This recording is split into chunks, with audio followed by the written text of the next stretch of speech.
എന്നൊരു കഥ പറയാം. ഇച്ചിരി ക്രിഞ്ചായിരിക്കും. 2013 കാര്യവട്ടത്ത് PG പഠിക്കാൻ വേണ്ടി പോകുന്നത്. അന്ന് എൻ്റെ ഹോസ്റ്റൽ മേറ്റ് എൻ്റെ ഡിപ്പാർട്ട്മെൻറ്റിലുള്ളൊരു കുട്ടിയായിരുന്നില്ല, കമ്പ്യൂട്ടർ സയൻസിലുള്ളൊരു കുട്ടിയായിരുന്നു. ആലപ്പുഴക്കാരിയായിട്ടുള്ള മോഡേൺ ഔട്ട്ലുക്കിലുള്ളൊരു കുട്ടി. ആ കുട്ടിയെ കണ്ടപ്പോൾ തന്നെ എനിക്ക് മിണ്ടാനൊക്കെ പേടിയായിരുന്നേ. ഞാൻ ഒരു പക്ക പാലക്കാട്ടുകാരി പാവപ്പെട്ടൊരു കുട്ടിയായിരുന്നു. എൻ്റെ ഇൻസെക്യൂരിറ്റി കൊണ്ടായിരിക്കണം. ഒരാഴ്ചത്തോളമൊക്കെ ഞങ്ങൾ ആ റൂമിൽ അങ്ങനെ നിന്നു, പരസ്പരം അങ്ങൊന്നും സംസാരിക്കാതെ. ഒരു ദിവസം ഞാൻ ഡിപ്പാർട്ട്മെൻറ്റിൽ നിന്ന് വന്നപ്പോൾ ഈ കുട്ടി വയറ് വേദനിച്ചിട്ട്, പീരീഡ്സിൻ്റെ പെയിനാണേ, കിടക്കുന്നു, ഭയങ്കര കരയുന്നൊക്കെ ഉണ്ട്. അപ്പോൾ ഞാൻ ഹോട്ട് വാട്ടറൊക്കെ എടുത്ത് ബോട്ടിൽ ഈ കുട്ടിയുടെ വയറിൽ വെച്ച് കൊടുക്കുകയും പിന്നെ ബാക്ക് പെയിനാന്ന് പറഞ്ഞിട്ട് മൂവ് എടുത്തിട്ട് മസാജ് ചെയ്ത് കൊടുക്കുകയൊക്കെ ചെയ്തു. എന്നിട്ട് ഞാൻ കുട്ടി ഉറങ്ങിയാൽ സെറ്റാവുമെന്ന് വിചാരിച്ചിട്ട് റൂമിൽ കംപ്ലീറ്റ് പുതപ്പൊക്കെ വെച്ച് ഇരുട്ടാക്കി രാത്രിയുടെ ഒരു ഫീല് വരുത്തിയിട്ട് ഞാൻ പുറത്ത് വാതിലും അടച്ചിട്ട് ഇരുന്നു.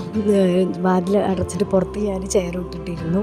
ആ കുട്ടിയുടെ ഫ്രണ്ട്സൊക്കെ ആ സമയത്ത് വന്ന സമയത്ത് ഞാൻ പറഞ്ഞില്ല, ആ കുട്ടി ഭയങ്കര വയ്യാതെ കിടക്കുകയാണ്, ഉറങ്ങിക്കോട്ടെ എന്ന് വിചാരിച്ചു. ആ കുട്ടി അന്ന് ഉറങ്ങി എണീറ്റിട്ട് വന്നിട്ടാണ് എന്നോട് ആദ്യമായിട്ട് ഒരു ചിരി ചിരിച്ചത്, ഞങ്ങൾ മുഖത്തോട്ട് പോകാൻ നോക്കിയിട്ട്.